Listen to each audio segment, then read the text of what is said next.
Welcome to the WJBM Outdoors Show, brought to you by Midwest Tractor Sales in Jerseyville. Today, we're coming to you from the WJBM studios in Jerseyville, the voice of the Tri-Counties. I'm Aaron Quillan. I operate Monarch Rivers, where the mission is simple: kill big deer. Today, joining us, we have Mr. Ethan Mullink. Ethan, thanks for being here. Thank you for having me. I'm excited to be here. Yeah, man. I appreciate you. Yeah. So, Ethan, we met essentially through a friend.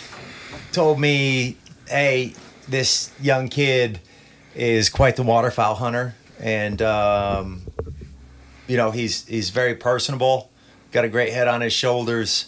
And, if I needed any help at Monarch Rivers. Yep. And so we talked, found out that you were cousins with Lauren, my girlfriend, and I'd say the rest is a wrap. Yeah. Small world. Yeah. So you recently graduated high school. Yep. Congratulations. Thank you. Thank you. Yes, sir. That's exciting. Yeah. Glad to be done with it. That's Absolutely. for sure. Did something fairly unique, homeschooling. Yes. Yeah. So all my 4 years of high school were homeschooled, and that allowed me to hunt a lot more. Yeah. And I was able to work. My parents own a plumbing business, so I was able to work with my dad. And, I just got to hunt. And, still got to learn everything. Did what I had to do. Right. But no, it definitely opened me up to a lot more things that I was able to do school in 2 to 3 hours a day instead of going and sitting in a classroom for 8 hours. And I could do it when I wanted to on my own schedule. Right. And so it just allowed me to do the more things that I wanted to do a lot more. Yeah. So that was nice. But yeah.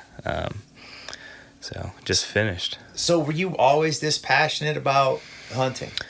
So I grew up where in my family, my dad, he's always been a deer hunter. My mom, she has always been in the outdoor world, thanks to her dad. And so, I grew up where when my dad would shoot a deer and my mom was at home with me and my brother, he's 2 years older than me.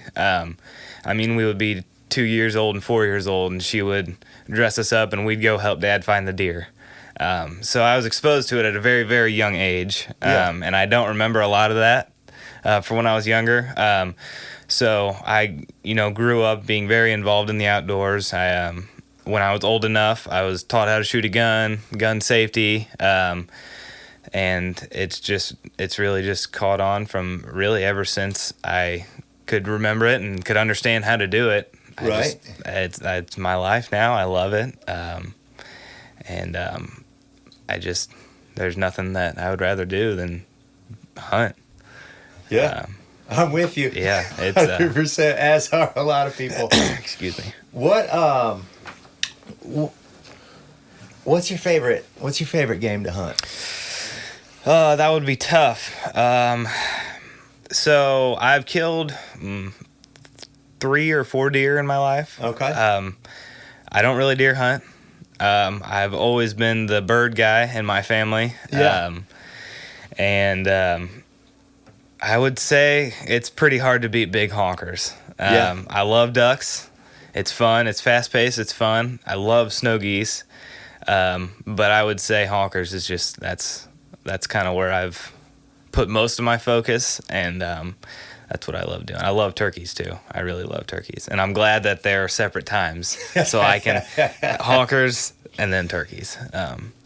But no, I love shooting geese. It's fun. It's really fun. And just goose calling too. I really love that. I've been doing that ever since I could blow a call. There's pictures of me when before I could walk, blowing a duck call. I've been doing that for a long time and kind of been getting into contest stuff the past couple years. Okay. So I would say honkers. I love them. Nice. Yeah, for sure. The thing that I find about honker hunting is, and I'm not a good caller. I hunt with too many of y'all that are good callers that I'll probably never be a good caller. But I've noticed that guys that are good callers pay attention to the flight of the bird as they're calling. Yep. And that's how you deliver your notes based off of what the bird's doing and what you need it to do. Yep. Walk me through that a little bit. Just reading the birds. And I think that really goes with, calling ducks and then using a e-caller to call snow geese. And same thing with a turkey. Just reading, and every bird's different. Every group of birds are different. Just kind of getting a feel for what, you're making fake noise to a wild animal. Right. So just feeling out what those birds are doing, and what you need to do to get those birds to do what you want them to do. It can be tough because, like I said, you're talking to a wild animal, right, which I think is pretty cool. That's what I love about it. And I mean, it's different whether you've been scouting a field and you're hunting on the X where those geese want to be and have been for the past 2-3 days, or if you are just under the flight line of those birds. Yeah. Just being under the flight line, running traffic, they call it. You're going to want to be loud, more aggressive, because you aren't necessarily where those birds want to be. Yeah. But you are in the area that they want to be in. Yeah.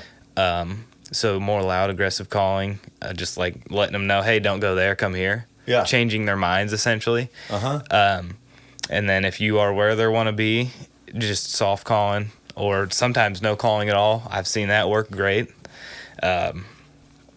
It's just every group of birds is different. Every bird is different, which I think it just makes it more fun.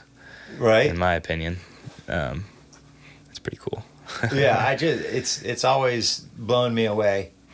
Be with, hunting with somebody that's an exceptional caller. And, you get a group, knock them down. And it's just that. You see that when they were doing this, and then I hit that note, and then I mean, that to me is it's calling on a different level. Yeah, no, and I really started to take notice of that the past couple years, and different years are different, and different time of year is different too, and just like there was. I think of this one particular hunt. It was me and one of my buddies. We were on a pasture pond. Okay. And those geese, some of them had been going there, some of them have not been going there. And which, I mean, you can be calling, and you can be loud and fast, and those geese just keep on going. Or you can be soft and just trying to make it really realistic, and those geese just keep on going. Yeah. But there's, as the hunt goes and you start to see more geese and you call it more geese, you realize the notes that are going to work for that day. And I mean, you can see birds, they go past you and they go out. You hit one note and that's when they start to come back. Or you can, another group hit that one note and they just keep going. Right. So it can be tough to figure out. Or it can be easy to figure out, you know what I mean? There's just a lot of variables that go into it. Yeah. I mean, really pretty much every variable you can think of really goes into reading the birds and calling at the birds, and if you're going to kill them that day or how many you're going to kill. I mean, that being hide, how the pitch, how high or low your call's tuned. Yeah. Where you're at, your decoys, really about any variable you can think of that goes into that hunt is going to affect it. Yeah. So growing up here, Mississippi Flyway, lots of different people out there hunting. Who are some of the guys that have influenced you? So my mom's dad, he's always been a big duck hunter and goose hunter. So I've been going with him for as long as I can remember. Out at his house in Brighton, he's got a pit there. Okay. So that's been an easy spot that I've been able to go to for a long time, kill a lot of geese out of. Yeah. There's been a lot of hunts where we haven't killed the geese out of there, but that's a part of it. 100%. So yeah, he is what made me get into waterfowl hunting, really, and that's kind of just what I've mainly focused on. In 2020, we moved from outside of town. I'm from Bunker Hill into town, and I moved into one of my neighbors. He was a big duck hunter, and my other neighbor, which is actually his brother, we were in between them. He hunted pretty much everything. So I would do a lot of squirrel hunting with him, or go deer hunting with him sometimes, turkey hunting. And then the other guy, he hunts at Horseshoe, Carlisle a lot. So I started going with him, and that's what really just kept me into it. Yeah, is what I would say. Okay. That's what I would say. All right. Yeah. All right. So waterfowl season is a great way to break up the winter. Yes. Oh my goodness. Yeah. I like being outside in the frigid cold. I do. I mean, there's times where I'm like, why am I here? Yeah. Why am I doing this to myself? But then you get in late July, and you're like, man, I miss that. Mm-hmm. And I definitely like the cold. I really do. I prefer the cold. I'm not a big fan of warm weather. I don't mind the warm. It just something about the elements. Mm-hmm. If I'm outside, a snowstorm. Mm-hmm. If it's snowing, a lot of times I just get in the truck and start driving around. Yeah. I just love Mm-hmm. being out in it. Yep. Or if I'm out shoveling, whatever it is, for some reason my whole life I've just enjoyed doing stuff when it's miserable outside. Yeah, when most people don't like it. I don't know what it is. Yeah. So, with your waterfowl calling and experience, you're doing some shows, some contests, right? Yeah. So I did my first contest. I think it was 2019. Okay. It was at the Mississippi Valley Calling Classic in Burlington, Iowa. Okay. And they actually, once COVID came around, that was their last one, so they don't do that show anymore. Okay. So I did some duck calling there, and I mean, I wasn't super prepared for it. Didn't do very well, but it's part of it. You got to start somewhere. Yep. So I've gotten into it more and more. I've been to Squad Fest a couple of times. Okay. Now that's Dive Bomb, right? Yep, that's Dive Bomb's show. Yeah. And then this past August, I went up to Presley's Outdoors. Yeah. In I guess Peoria. Yeah. And called there, and didn't do as well as I would like to because I had some call troubles. Okay. But that's a part of it too. But it's just fun. It's great people. Yeah. Always, everyone that I've met in the waterfowl industry is great people. Mm-hmm. And I mean, you're all there for the same reason, because you love it, Right. and it's a good time. I'll go to Presley's anytime just to walk under all those It's cool. blue geese mounts that they have. It's cool. Oh. Yeah, that was my first time ever being there. Yeah. It's a neat store, and I'm like, everyone in the store is great. I don't think you can go through there without having an eagle head over you somewhere. I know, it's awesome, isn't it? Yeah, Isn't that cool? I love that. Yeah. Yeah. So do you have any, like, when let's shift to the spring a little bit. Mm-hmm. When you go out turkey hunting, Mm-hmm. you're obviously a decent turkey hunter. You had a pretty successful season this year. Yeah. Do you deploy anything that you use from calling at ducks and geese to your turkey calling? That's actually a good question. Just reading the bird. Okay. I guess they call it taking the temperature of the bird. Yeah. Trying to think of any instances that have happened. Well, I'll go back to the last bird that I called in. I think it was 2 weeks ago, 5th season. Yeah. My dad shot one, and we had gone one morning and didn't hear anything, didn't see anything.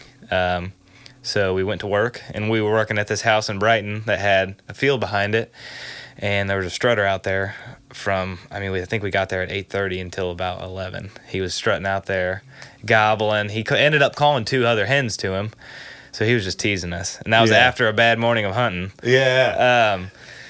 So we got permission to hunt that, So we went back there the next day and set up a blind. And I usually don't like, I killed my first turkey out of a blind. I don't like hunting in blinds. Okay. I like sitting up against a tree. Yeah. I think, in my opinion, it makes you feel like you're really more one-on-one with that bird. Yeah.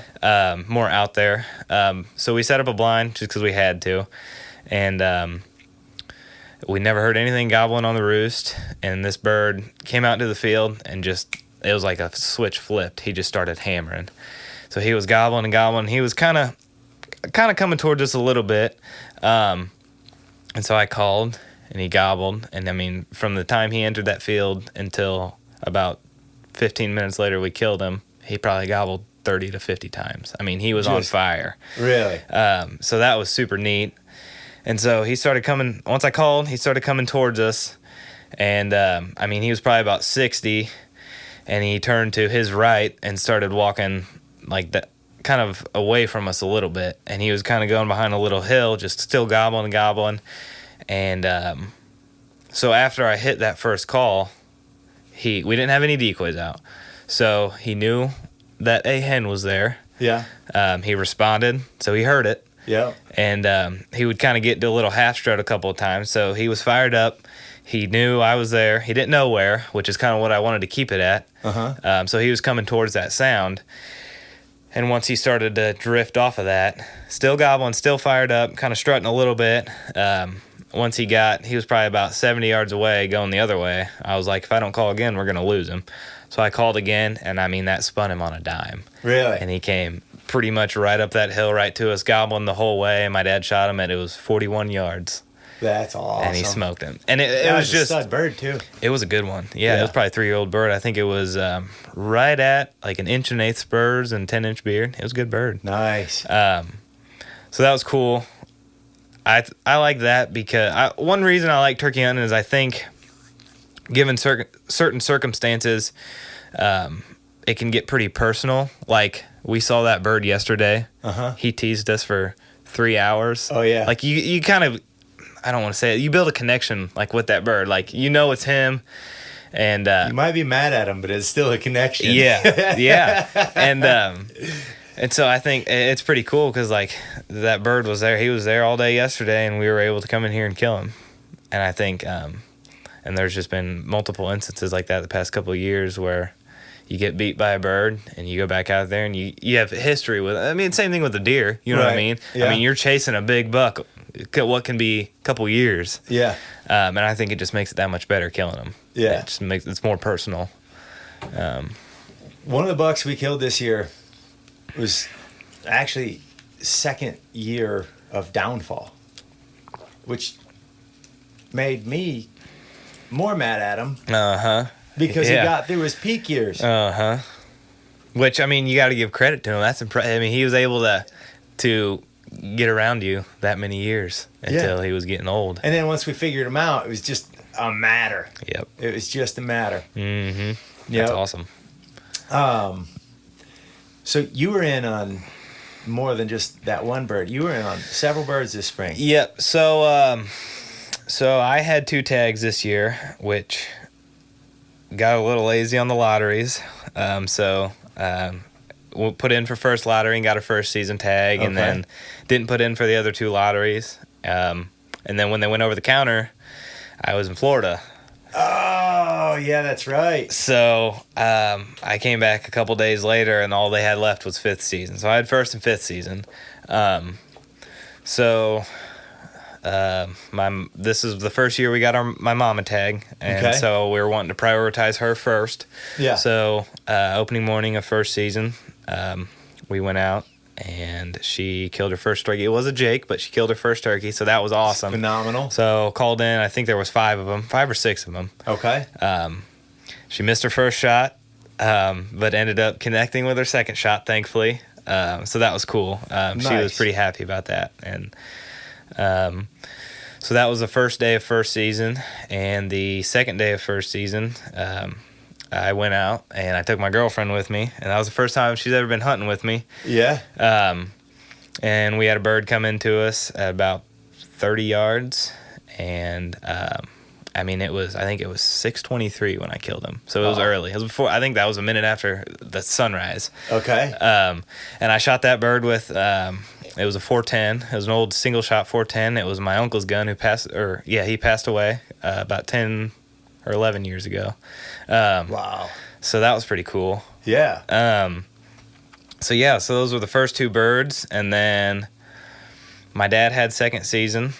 And we got our butts kicked a couple mornings with that. Never ended up filling that tag. Okay. My brother had third season. He killed a bird. Okay. So that was cool. And then I went with one of my buddies. He had fourth season, and he killed a bird.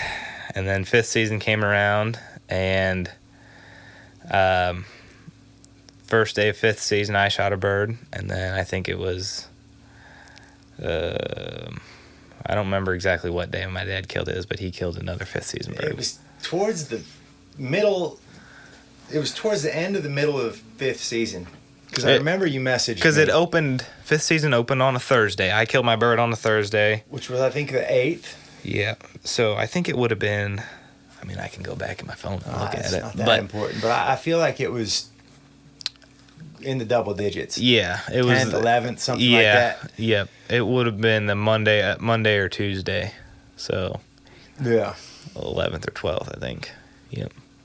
So it was a good season though. It was good.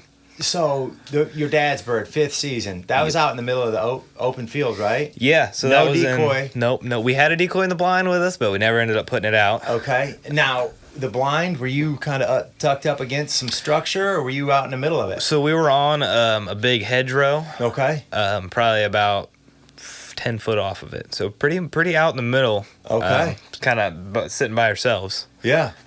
Yeah. No decoy, mature bird. Yep. Blind in the open. Yep. That's not what I don't think most people would expect that to be the setup. It's pretty neat. Yeah. Yeah. What were you calling at it with? So I'm a mouth call guy. I love diaphragm calls just because you can rely on them pretty much always working. Yep. So that was the first bird I called in with a slate call. Okay. I've never called one in with a slate call before. I've never messed with friction calls too much just because, I mean, you sit there for a minute trying to get the right sound out of it. Right. With the mouth call, you can just let it go. Yeah.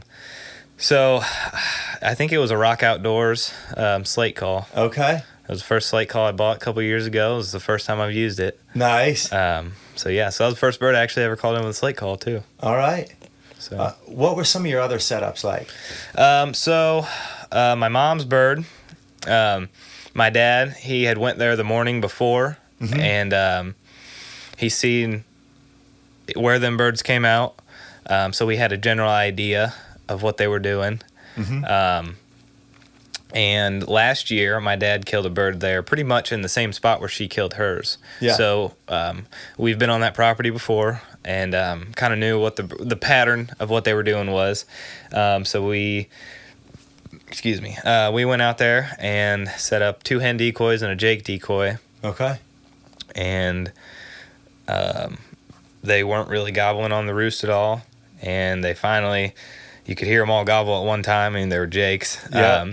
So I called, and no response, nothing. And the morning before, it was like 7:01 when he said they popped out into that field. Okay. And it was me, my mom, my dad. They were on a tree to my left, and I was to the right of them, more closer to where they were coming out. Yeah. And I could finally see one's head pop out. And I looked at my phone. It was 7:01. No I was way. like, wow. They were on a schedule. Right. So they came into that field, and I think like there was 5 of them. I'm pretty sure. And so they walked past me at about 10 yards, and then they seen those decoys and were getting up to them, and that's when she shot, missed, and then they all took off running, and then she shot again and killed one. Nice. And then the day after that. So that night, I had went to another property trying to roost a bird, and I guess you could call it successful. I never heard anything gobble, but I thought I heard what I thought was one flying up. Yeah. And I was like, I'm not sure. It's kind of a thing where it happens and you're like, it doesn't happen again. So I was like, am I messing? Like, is my mind playing tricks on me? Right. So I was like, I guess I'll just, that's the only information I got. So that's what I'm going off of. So me and my girlfriend, we went and slipped in the woods about 80 yards from where I thought he was. Yeah. And it was getting pretty light and nothing was gobbling. And I'm like, oh man, I'm getting a little nervous here. I'm like, what's going to happen here? And finally, some crows flew over the timber and he sounded off at the crows. And that was just like relief. I was like, oh, he's there. Yeah. And then so I called at him. He gobbled on the tree. I seen him fly down and I called at him again. And he gobbled. He gobbled a couple times. And about 40 yards in front of us, there was a little hill.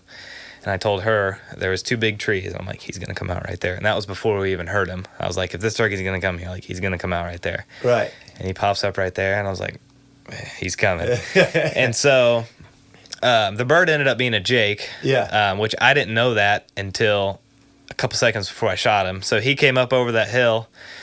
And I didn't see a beard, and I was like, must be a tom with no beard. They have that beard rot. Yeah. I was like, all right. So he was about 40 yards. I called and I made him gobble right in front of us, and I'm like, all right, that's a tom. That's a tom. Yeah. And he Full gobble. Oh yeah. And like, I wish I would have had it on video so I could show other people and prove it. I'm like, man, he sounded like a gobbler.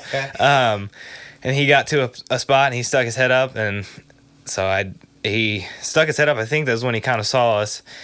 And he turned to the side, and I could see his little beard sticking. I was like, oh, that's a jake. And I was like, oh, well. And I shot him, and I smoked him. But you know what they say? I mean, if he talks like a man, he dies like a man. She was with me, and I had that 410, so. That's pretty special. I mean, it was pretty cool. I'll definitely remember that one for a long time. That's awesome. I mean, it was textbook. Can't get any better than that. 15 minutes, 10 minutes off the roost. Just perfect. Yeah. So that one was pretty sweet. All right. Well, we're going to take a break real quick. Word from our sponsors. I totally forgot to do the break earlier. What are we at? What's the time at? Like 28 minutes. Oh. Yeah. It's already been that long. Yeah. Wow. It goes fast, doesn't it? Welcome back to the WJBM Outdoors Show, brought to you by Midwest Tractor Sales in Jerseyville. Today we're coming to you from the WJBM studios in Jerseyville, the voice of the Tri-Counties. I'm Aaron Quillan. I operate Monarch Rivers, where the mission is simple: kill big deer. With us, we have a young man that is quite the hunter, Mr. Ethan Mullink. How you doing? Just dandy. Dude, what is amazing to me is sitting in the blind with you this year a little bit during the spring snow goose. You know, the attention to detail that you had as the geese were working. You had calls out front, out back. You were using a couple of different sounds. I mean, we all know the power of the Rossi peep, right? Oh, the Ross Boss. I love it. That is my, hands down, my favorite sound. But you had so much. I don't even remember what it was, but you had said, all right, so I'm on this call out front, this volume, and then I'm running this. I think it was a couple of sounds mashed up. I think, yep, it was there was 2 sounds on the front box and 2 sounds on the back box. And yep. You're running the 2 off the back, and you had specific volume range, which, if I remember right, it was a low wind day. The second day, yes. The second day was the windy day. So I think we were running the calls low that day. Yep. Because I remember wondering, all right, what volume's he going to be at? You know, given these factors, knowing that it should be. And you were like, I think you were like, yep, I'm running this on like 13 or 14. And then when they work out over that, it would have been the northeast corner. Yep. I'm cranking Ross Boss up to specific volume. Yep. Just the attention to detail was pretty impressive. What kind of things are you reading for you to, one, choose to mash up two different call sounds? And for anybody listening, a lot of these callers that you use during the snow goose conservation, you can take two different snow goose sounds and combine them together. So in a sense, that's what we're calling a mashup here. What how do you choose your sounds for when you're mashing it up? So kind of what I was looking for was a high-pitched call, which would be that Ross Boss. It's got a bunch of high-pitched like honks in it, and then I would pair that up. I don't exactly remember which one it was, but with like a feeding sound. So that low growling, couple barks here and there. So, but then you got that high pitched and a low pitched on one sound essentially. Right, and that was kind of more where the kill hole was. Yep. And then out back, it was mainly two louder sounds, higher pitched sounds. Okay. Yep. Almost like what it sounds like when they're flying overhead. Yeah. Just a bunch of loud barks. Yep. Yeah. Okay. Yep. All right, and then, is there any thought that goes into which specific ones that you're using, or is it just based off of? Reading birds. Yeah. That comes into it. Like if you get one group that'll come and look over you and keep going. That's kind of like, all right, you kind of run through a little checklist here. What does our hide look like? Well, our hide looks okay. It ain't that. Right. Decoys look as good as they can. Yep. It's got to be the sound. So you either bump it up for the next group or lower it down for the next group. And then eventually you'll find what they're wanting. So with that particular spot, really, both days we were there, it was lower it once they get closer, as to not blow their eardrums out when they're right over the top of you. Right. And then when they get out and they're swinging, crank it up and let them know, hey, come back. You know what I mean? Like, don't leave. And that was what was working those 2 days for sure. Yeah. At that moment, I heard you say, when they get out here, I'm turning Ross Boss to whatever it was. I think it was 26. Okay, to 26. 26 or 28, yeah. And you were just so like detail oriented, but you also knew specifically you turn Ross Boss to 26. They're coming back. Yeah. I just sensed all that, and I was like, this kid's on point. Yeah. I liked it a lot. How'd you end up overall this year? What do you think the snow goose migration was about? So I hunted IRB a couple of times. Yeah. And then I hunt a spot north of Carlisle. Yep. Which we did not do very good this year. Couple factors with that is we're pretty close to the roost. Okay. The pit is on a levee, so it sticks up pretty high, so you can't hide very well.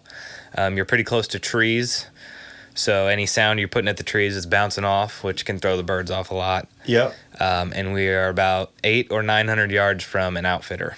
Oh. Yeah, and they got a big spread. Okay. So a lot of factors working against us there. Yeah. But we still managed to kill a few. IRB killed a few. Those are your later morning birds that you get coming off of Carlisle Lake, usually around 9:45, 10 o'clock. What's tough there is there's a lot of competition around. Yeah. I'm not 100% sure how many they killed this year or how well they did. I know the pit to the south of them did pretty well. Okay. And then I wasn't sure. What did we kill off that lease field in 2 days? I think it was around 20. Yeah, I think was thinking in 2 20 days. is exactly it. So that's not bad. It's pretty good hunting. Yeah. But last year I noticed the birds went through very quickly, pushed through very quickly. Yeah. which made it tough. Not as much as your separation of adults and juvies like we usually get. This year, I think it was definitely slower. And there was that snow up. The weather we got up north kind of pushed them back a little bit. Yeah. And then there was that separation of adults and juvies. And at one point, I don't know exactly when it was, but I noticed that we had a big push of Ross geese around. Like me and my buddy, we were looking at a field, and it was a majority Ross geese, and I've never seen that before. Oh, wow. So I think that was after the big adult push, and then that was when your Rossies and juvies were coming through. So I think it was a better year this year than it was last year, just because of how they came through and the speed of which they came through and how they kind of got bumped down a little bit and then went, kept going. So I would say it's definitely better than last year. Yeah. For sure. One thing I thought was interesting, difference between this year and last year, is that storm that kind of pushed them back. It was very cold. It was. It was almost too cold to put a new setup out. And I mean, we start this whole thing talking about I love being out in the cold. Yeah. That was a little bit more. You're not going to get a couple thousand decoys out, and you're setting decoys out around the weather is tough. Yeah, you just aren't going to do that. But it seemed like they were still here, as to where other years when it freezes like that, they're all back in Arkansas. Yep. And I felt like they stayed a little bit better than they do in other cold years. Yep, and I agree with that. And I think one thing you could run into when it comes to pushing birds back is they're just going to get beat on that much more. That way, when it warms up, they're going to go. Yeah. And I think once it did kind of warm up, I think that is what I think they got out of here pretty fast. Yeah. But yeah, there was a little bit of weather that kind of made them stick around a little bit more. For sure. Yeah. And then you have a unique perspective because you're hunting essentially from Carlisle all the way to the Illinois River. Yeah. So, I'm hunting right by the roost that supplies the birds that come all the way up here. Yeah. You know what I mean? It's a big difference. There's a lot of variations there, for sure. Yeah. And then another thing that I found really interesting about, being around you during the snow goose season is you had a lot of information, and it was like I was going online reading, different. You already had that information, but maybe from some other sources too. Tell me a little bit about that. You're a younger generation than I, and most of the guys out there. What are some of the things that you're looking at resource wise, and how are you keeping your finger on the pulse of the migration? Yeah. So just having resources is a great thing. Yeah. With anything, really. Right. So just being that I do hunt different areas, I can get a word on what the roost is looking like, or what 3 hours from the roost is looking like, you know what I mean? Or while we're hunting in that lease, what it looks like 30 minutes south of us. Right. You know what I mean? So just talking to guys that I know where they're at and if they're hunting. There's different things I will say. I'm pretty sure they're on Facebook, but they're on Instagram. It's called the Migration Station. Yeah. So they do like daily reports of duck, goose, like Canada goose and snow goose migrations. Right. So that can be a great thing to look at. Gives you a map, tells you where they've seen reports from. Yeah. And then one thing that comes to mind and specifically is like the Lowe's Bluff. They have a Facebook page that will tell you every once in a while how many geese are here. Okay. Who's that? Lowe's Bluff. It's in Missouri. I think it's Mound City. Okay. So they usually hold a lot of snow geese. Okay. And that's not an outfitter, it's like a refuge? Yep, it is a refuge. Yep. Okay. Yeah. All right. And then they do counts. Okay. I don't think it's daily, every few days. Yeah. So you'll know when they show up there, when the mass of them is there, and right. kind of when they're starting to leave. Yeah. And then I'm not 100% sure if Carlisle does any counting. I think they might before conservation season starts. But I'm sure on Facebook there's probably something you could find. Okay. That'd be able to tell you. Okay. For sure. Yeah. No magic app that you younger kids are using? No. No unicorn hunting app yet? No, not yet. All right. Yeah, I generally I go online and try and do some research, but it's really difficult to get, real concrete information. Yeah, for sure. I think that's kind of a struggle everybody's got. Yeah. I mean, I'm sure there's a lot of things out there that I don't even know that could prove useful. You're talking about millions of birds all over the U.S., so it's like how many have been through, how many... Yep, how many are where, how many are dying since that count. Right. There's a lot of things, for sure. A lot of birds and a lot of people trying to hunt them. That's the truth. Yeah. I don't know how effective we are as hunters, though. I've heard not good enough. I'm okay with that. Yeah, for sure. As long as we can keep hunting. Yeah, that's no kidding. No, I haven't done the math, but I looked at it. I think that the numbers of snow geese have significantly grown since the whole e-collar nuisance season. Yeah. Which is crazy. They're just getting smarter. Yeah. There's an older gentleman that I've talked to that when the conservation season first opened, if you killed 100 birds, I mean, that's your average, is 100 birds a day. If you killing 60 or 70, that's a bad day. Think about, what a Texas rag is? Yep. Yeah, that's what they're hunting over. Right. And so since then... Would you use a Texas rag in your spread? Probably not today. Now, that was when it first started. I mean, that's kind of going back to when the spinning wing decoy first got introduced to duck hunting. Guys were beating the crap out of ducks over them. Oh, yeah. So you're introducing these e-collars and unplugged guns, making a big difference. So the guys are beating the brakes off these geese. Yeah. And if you're killing 60 to 70, that's a bad day. I would do anything to have that. Right. Where did those days go? And it's just, there's more and more and more. Every year, more guys hunting them. Bigger spreads, bigger groups shooting at them, people jumping roosts. There's more pressure. And obviously, I'm pretty sure the average age of a snow goose is about 14 years, and it could be more than that. Don't take my word on that, but that's old for a bird. Isn't that wild? That's a lot of spreads seen, a lot of calls heard, a lot of times being shot at. The highest limits on their way south. Right? You can kill more snow geese than any other type of waterfowl. Yeah, you can kill as many as you can. On the way south, though. On the way south, I believe it's 20 around here. Is it? Okay. Yep.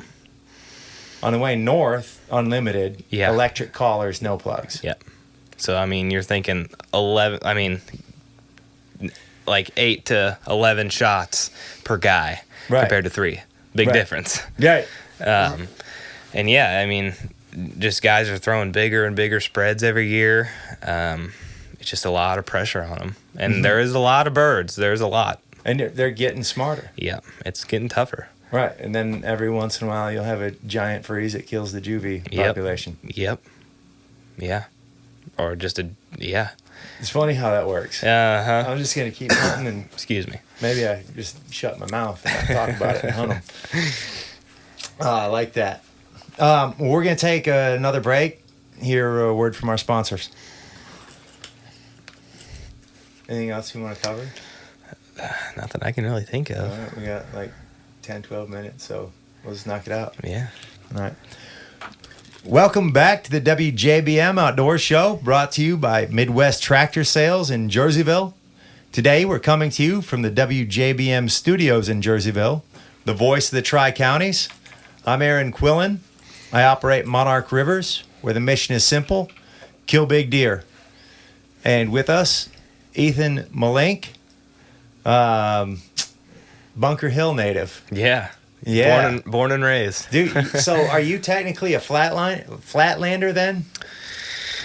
I mean, it's pretty flat. I mean, I'd wear that badge with pride. Yeah. That's where I grew up. I love it. Great place. I love it. which is interesting because Calhoun's all hills, Yeah. right? All hills and woods and a Get river on these bluffs, here and there. and it's different. Mm-hmm. I think I've hunted in Illinois on, I'm doing the air quotes, the flatland, Mm-hmm. maybe one time, long time ago when I was in college. It was a deer hunt. Really? Yeah, which is so interesting because I'm sitting here thinking about your turkey hunts. It makes me so grateful to hunt where I do instead of Okay. walking up hills, because I have hunted in Calhoun County one time, Okay. and it's a big difference. It's rough. I It's- mean, There's pluses, there's pros and cons, Yep. plus and minus, right? yep. So how do you get in on these birds when it's flat? So a lot of the timber that we have around us is pretty thick. A Okay. lot of like that underbrush. Yeah. There's a few spots that are big, like a lot of oak trees, and it's wide open, which Yeah. is an awesome probably my favorite place to kill turkey. Okay. I love open timber. It makes it tough, but the three places that come to mind that are the most open are also have the biggest hills. So they'll have big ridges that are open, but then they got big dips. Okay. So it can be tough for sure. Yeah. I mean, I could definitely see how there'd be a big difference when you got hills to work around and just not hills. I just wonder how many times the top of my big dumb head has been seen as I'm trying to get somewhere, Mhm. over the crown of a Yep. hill versus, trying to do that on flatland. But I guess with the draws and stuff like that, and the turkeys are generally going to be in the draws. Yep. I mean, if you want to get to that bird, you're going to find a way to get to it. Yeah. I have 2 years ago, I shot a turkey. I had to take my shoes off. Shot it with no shoes on, and I've actually shot two turkeys with no shoes on. What is this all about? So, so it was me and my brother were hunting, and we got in on a bird early. Yeah. He's gobbling. We lost him. Okay. So we went up on top of a ridge, hit a box call, and he gobbled behind us. So he had went completely around us, 180 degrees. He was out in a field, just probably 20 yards from the edge of the woods. Okay. And so we got to, it was probably about 80 yards from the edge of the timber, in the timber. Yeah. And I could see that bird out there. And so I had mud boots on, so they're pretty loud. Yeah. So left him at a tree where my brother sat and crawled all the way up to about 25 yards and shot the bird. Get out of here. And so that was the first one I shot with no shoes on. And the second one, which is actually my biggest turkey to date, it was last year. It was fourth season. It had rained pretty hard the night before, and I had to cross a big creek to get to where I needed to be. And I didn't think about that until I got to the creek, and Okay. it was going. And so I pulled my vest up, held my gun up above my head, and walked through. It was a couple inches above my waist, deep water. And it was a creek that was moving pretty fast, so it was tough to walk through. And then I got to the other side and was trying to walk, and my boots, they just held water. And Squishy. yeah, so I was like, this is not going to work. So I left him at the edge of the creek and got up on top of a hill, got in on a bird, and he flew down to another ridge with some hens. And so I went down to the edge of that ridge, called, pissed a hen off, Yep. and she came running to me, and he followed her. I smoked him. No way. Yeah, and that was, I think he had right at about 1.5 inch spurs and like a 10 or 11 inch beard. And you're just sitting out there with your white Hanes socks. Yep. Just Yep. Yeah. So, yeah, I've been making that a trend the past couple seasons. Just killing Yeah, them with I no love shoes that. on. I love that. Yeah. Oh man. So let me ask this: are there any turkey hunting, waterfowl hunting? Are there any technologies or anything, any equipment that you're using right now that just seems to be a game changer for you? OnX Maps. Ooh. I'm not paid to say this, but I love it. Yes. And I've hunted without it before, and I made do, but it has changed the way that I've hunted. I've been able to kill more turkeys with it, and I've been able to kill a lot more geese with it. Really? Being able to Now I'm younger. I don't know how to use a plat map. Okay. I've never looked at one of those. Okay. So being able to have it on my phone is very helpful. Right. Let alone where do you find one, right? Yeah. You got to go to the courthouse. That's or the county true. building. Yeah. So, I mean, driving on the road, seeing 100 geese in a field, Yeah. pull up OnX Maps, I can see who owns that land. Yeah. I can see where they live. Yeah. It doesn't give you your phone number. I wish it gave you their phone number. I know, right? And I can, like, without that, I would have no clue who owns that field. Right. So, go knock on the door. Hey, I got an app on my phone that says you own this field. Can I hunt it? Yep. Kill geese. Yep. Or turkey hunting. Knowing where property lines are is very helpful. Yes. And knowing who owns the land is very helpful. And it would actually surprised me. I've talked to a lot of landowners the past couple of years. How many have said either yes or no, but I appreciate you for asking, because normally people don't ask. Right. Which blows my mind. It's crazy, isn't it? Because that thought never even crossed in my mind. I'm like, I mean, I can't hunt this unless I ask. You know what I mean? Right. So yeah, OnX has been a game changer. Okay. 100%. And being able to like that bird I killed, the second bird I killed with no shoes on. Yeah. I roosted him the night before and I put a pin of where he was. I knew exactly where to go in the dark. Yep. So, I mean, it's helpful in many ways. Yeah. For sure. I like that. For sure. I like that. Yep. And then what platforms, social media do you use? So I'm on Instagram mostly. Okay. How do people find you on Instagram? Ethan, I think it's Ethan_Mullink Okay. on Instagram, and then just Ethan Mullink on Facebook. Okay. So, yeah. All right. Yeah. Cool. Well, hey, man, I appreciate you coming out. I appreciate you for having me. It's been a blast. Yeah, man. It's good to chat. Yeah. Good to see you. 100%. And then I got to figure out this. What is the famous party? Is it coming up in June? The family party? Oh, the family reunion. Yes. I believe that is the second Sunday of every June. That's right. Okay. Yep. So second Sunday of June. Yep. And that's the Mullink Yep. family reunion. Yep. Lauren's been telling me all about it. Yep. I think it's a beaver dam. Okay. And then just to get this right, Shorty, Yep. Bierman, and your grandfather were siblings? Yes. I love it. Yep. Shout out Shorty. Shorty Bierman. Yeah. World's greatest grandma. Small world, huh? Yeah. That's crazy. Yeah. So, all right. Sure. Cool, man. Well, thanks again. Yep. Thank you. All right.